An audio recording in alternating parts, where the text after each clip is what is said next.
Welcome to Land Academy. I'm Jack Butala. I'm Jill DeWit. We show you how to buy real estate for half of what it's worth. And sell it on the internet really fast. We are Jack and Jill, and this is the Jack and Jill Show too. With over 15,000 completed transactions, we're the experts at acquiring property. Of all kinds, not just land. For half price and flipping them for way more. All right, let's get this show started. Jack Butala with Jill DeWit. Happy Friday. Oh my gosh, it is Friday. Welcome to our show today. In this episode, Jill and I talk about why quality data is imperative for land investment. Do it again. Imperative. I know it's a little... I know. Imperative. Sorry. We literally got new equipment for next week, and I can't wait to try it out. Me also. On Monday. It's the same Fox News equipment. I was reading on that. They use it on the sidelines on the Fox games. Not Fox News, but... Well, not Fox. On the Fox the NFL. Sports. It's the same headsets that the NFL guys have. That's one of the perks I have in this whole thing. Like this Land Academy thing, yeah, I can just get a bunch of like audio video toys. All the audio video toys I've ever wanted, I'm now allowed to get. Because they're all business expenses. You know what else I can do? I get my hair done. Yeah, exactly. Oh, I need a new outfit for that. I do need a new outfit for that. That goes on a lot. Yes. I need a new outfit that matches my headset. Everybody's winning here. Thanks. Especially our members. Thanks. Before we get into it, let's take a question posted by one of our members. Speaking of members, on the landacademy.com online community. It's free. Okay. David asks, I bought a property, paid $3,500 for it, did my own due diligence, and it seemed perfectly clean. Now I'm in the process of selling it for cash. The buyer wants title insurance, and the title company found a deed of trust from 1996 against the loan for $9,900 dating back to 1996. The company who holds the note was dissolved a long time ago. Any suggestions? At worst case, can I sell it without title insurance? This is a PhD level question, David. Wow. And now I know exactly what we have a bunch of Davids, but I know who this one is now. Because this is why David, by the way, this David is ridiculously successful at this. Is it the David I'm thinking of? Yeah. Okay. It is. Because I can read your mind. Yes, you can. Got it. This is what I would do. You have two choices. But now you have to disclose everything, and that's fine because you know about it. To solve the problem, so no one will ever discuss it ever again, you can find the person that was involved with the bank, which is never going to happen, and have them sign an affidavit, or you can quiet title the property. And that's what you need to do. You need to find an attorney, quiet title the property, make sure there's enough money to pay the attorney, enough money in the deal that it economically makes sense, and quiet title the property. Or you can say, ask the title agent first. The title agent, they found the problem. They're no strangers to these issues, right? They have the solutions. They don't just identify the problems. They're going to probably know an attorney. They're going to know how to quiet title property for sure if they're in that state, and I'm assuming they are. So there's a lot of solutions. When title issues come up, the first person you ask is the title agent and who you should talk to about it. That's why they're there. Yeah, that's what you're paying them for. So this is not anything to be afraid of. It's a good thing that you found out about it, not a bad thing. But you need to fix it. And here's what's going to happen. What happens all the time with situations like this, you are going to fix this, and it's going to become your specialty because a lot of people get real scared about this and they just go running away. Is this going to be a Schedule B exception? This is bigger? Uninsurable. Okay. In my opinion. So no, it's not even an exception. They're not going to close it. They probably won't close the deal with this. I wonder if are there state specific? I have a question. Go ahead. This is hilarious. I would think that there would be. You knew everything. Thank you. I'm not an attorney, and I'm really proud to say that. I would think that there would be not. I didn't mean it like that. I have a very healthy respect for attorneys. I just couldn't do it. So Jill doesn't want to argue. Anything to do with arguing. Oh yeah, I'm out. She just won't. I don't want to fight. She's a perfect girl. Oh, thank you. Here's the definition of a perfect woman. Woman, if you're a man. She doesn't like arguing. Yeah. She can't smell anything. Yeah, that's true. Yeah. What else? And my memory sucks. And she can't remember anything. She's a perfect woman. Don't you remember what we talked about last week? Nope. Yeah, we started this whole company last month. Remember that? What are you talking about? And that's why Jack can go here. Just sign here. You're not going to remember it anyway. Okay, fine.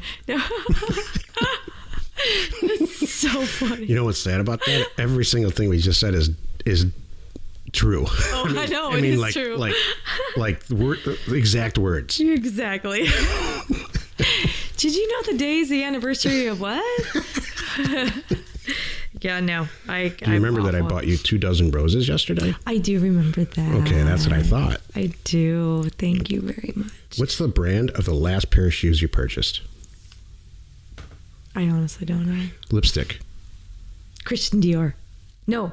Chanel. Excuse me. Even I know that. Chanel. See, I got that wrong. No, it's not wrong. We were shopping on Rodeo Drive. It's cute. Oh, listen, you let it out. I do remember that.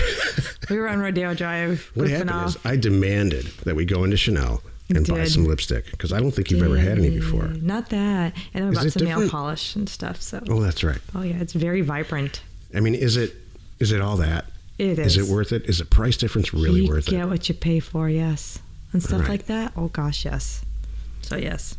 Okay, now back to the question. It's way more fun to spend money on you than me. Thank you. All right, so, so here was my question. 1996.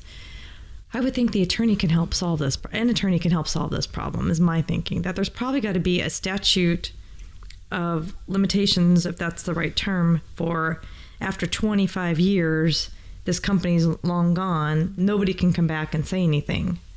Yeah, so you're probably right. Okay. There is a statute of limitations, I think, but it's very state specific. That's what I mean. That's why I know what state this is because I know what David this is, but I'm not going to get into it. Okay.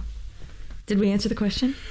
Yeah, the answer is if the catch-all, end-all is to get a quiet title. And so there are some people that think quiet titles are awful and they won't insure them.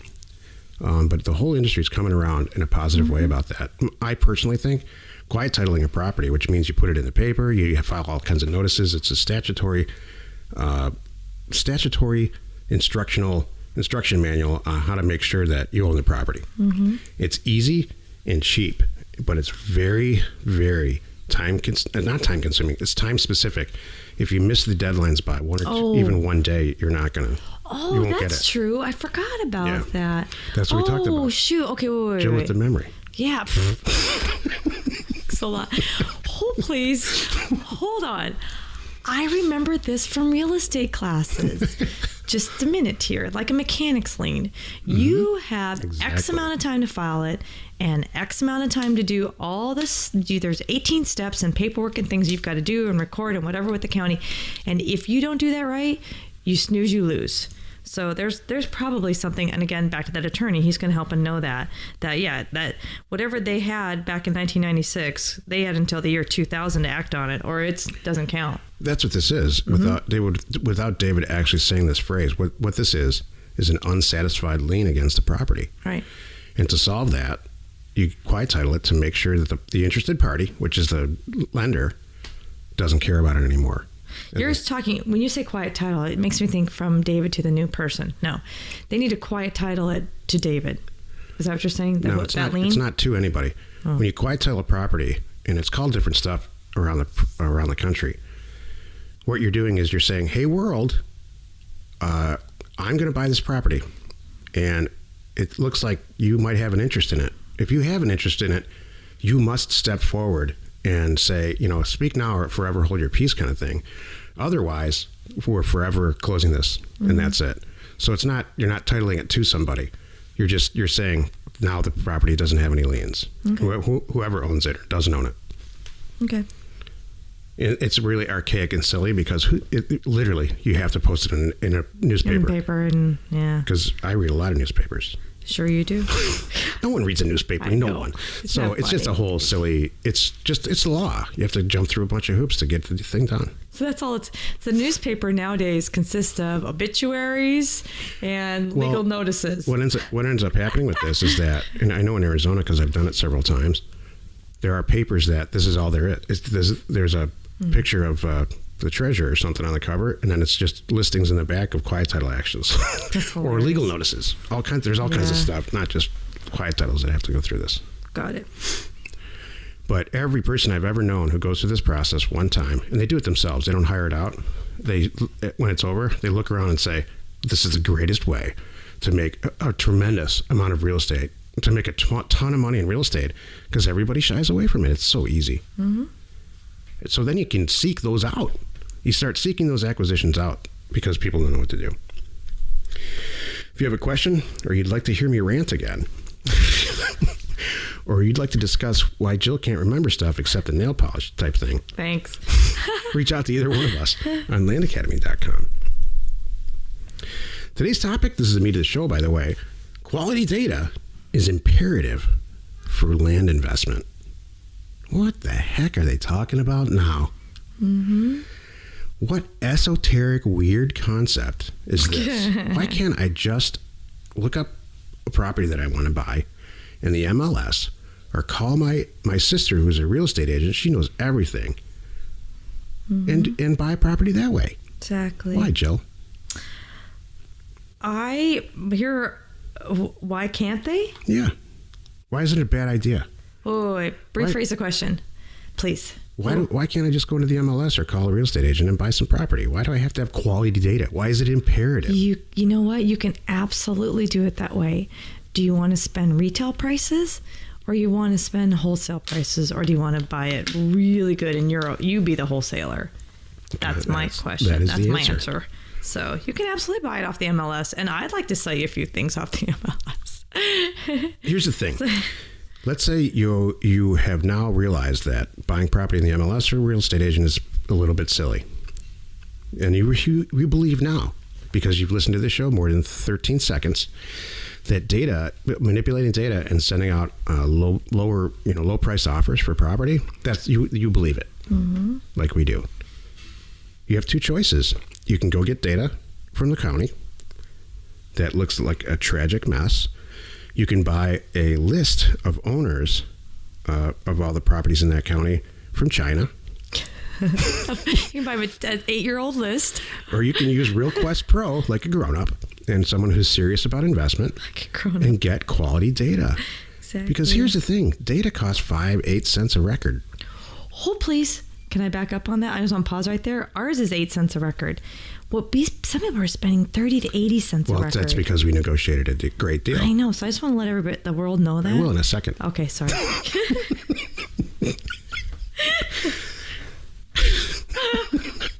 This is like Sesame Street. We regressed to Sesame Street today. We just had Ernie and Bert here. We'll let Jill Scatterbrain pipe in whenever she'd like. You know, it gives me a break anyway. Oh my gosh. Sorry, Bert. I'm clearly Ernie and you're Bert. All the bad decisions and people. What's tragic is if you do this all wrong the first time and nothing happens and you don't buy anything and you say, screw it, I don't want to do it anymore at all. When you spend 5 to 8 cents for a record of bad data somewhere, and then you spend 49 cents to send them an offer, that's not good. The real money that costs to send a mailer is in the mail.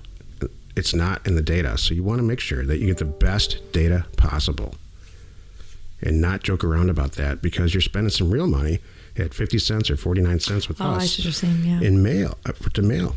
It's imperative that you get the right data, because you need to price it right. And just if it's worth doing it, do it right. It's not that expensive. I think your point that you're trying to make is it's cheaper. Get a ton of data and get the world-class best data. Download more records than you think you need to. 8 cents a record is what our group pays now. And it might change. I don't know.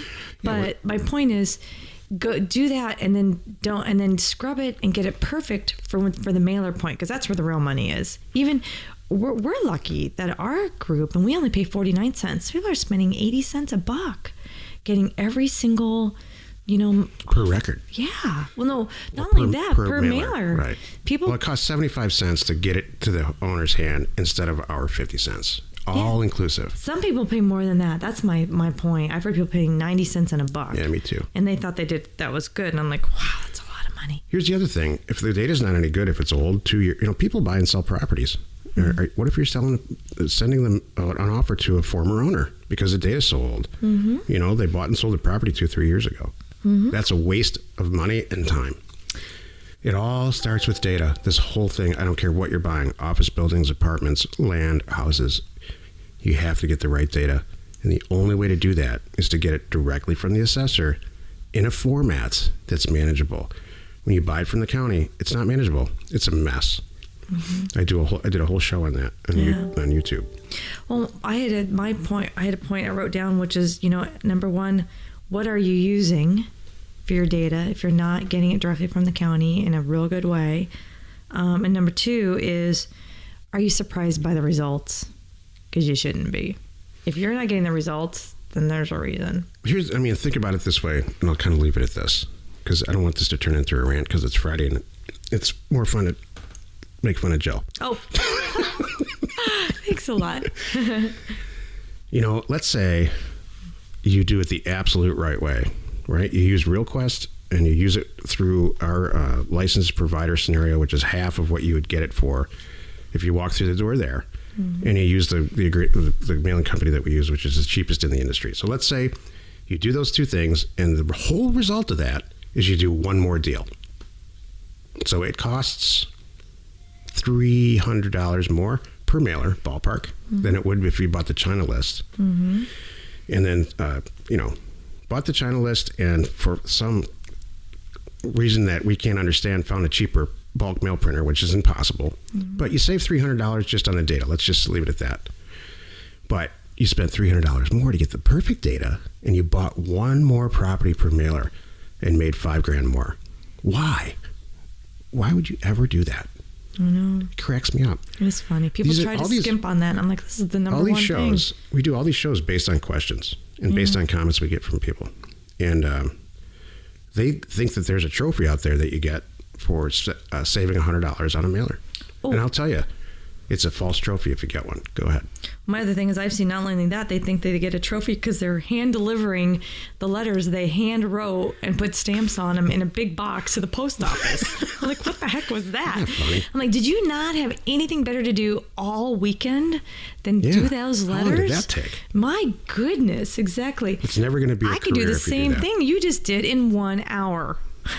It's and never, cheaper. Ever going to be your career. It'll always be your hobby. Yeah. If you're licking anything. Yeah. Take that how you may. Yuck. And now it's Friday. And there it went. Letters. Where did your mind go? Okay. Oh my goodness. Did we make our point? We did. This is a Jack rant, and it's a good rant. If you're gonna do it right. Don't mess around. Don't skimp. If you there's a lot of things to skimp on, and this is not one of them. That's right. What should you skimp on? I have some ideas about that. I think you should skimp on your office space. Oh, I think you should skimp on your stationery and business cards. I love it. Don't Keep need going. any of that. This is awesome. You could even skimp. Now let me say this. Let me finish the whole sentence. On your website, meaning you did the first one yourself. You learned, or you hired your cousin who's in art school because he's making websites. You paid the kid $250 to get a website up, and just have something there. I'm okay with that. We can circle back around. At least it's there. You can skimp on, you don't want to buy the Mac Daddy CRM right out of the gate. Skimp on that. But do not skimp on data. You could even use a spreadsheet. You don't even need a CRM in the beginning. Use Excel. So there's a ton of stuff to skimp on. You're exactly right, Jill. Keep going. Do you have more? Yeah. Skimp on your equipment. You don't need to have the fanciest computer with the most speed and the best cell phone, and you might be using Google Voice and answering the phone yourself in the beginning. You could use the Wi-Fi at the library. You could do that too. Those are all things to skimp on. Do not skimp on the data. That's right. You're setting yourself up to fail. All kidding aside, I don't want to sound like your father, but it is imperative that you get the right data and learn how to use it and get with the right mailing company. There are crooks out there in this mailing business. I know from personal experience that they don't deliver. They say they're going to deliver them all. They only deliver half and keep the money for half. We've been through all of that. We don't do business with the people like that. Right. We check them all out long before they even come close to getting into our group. So,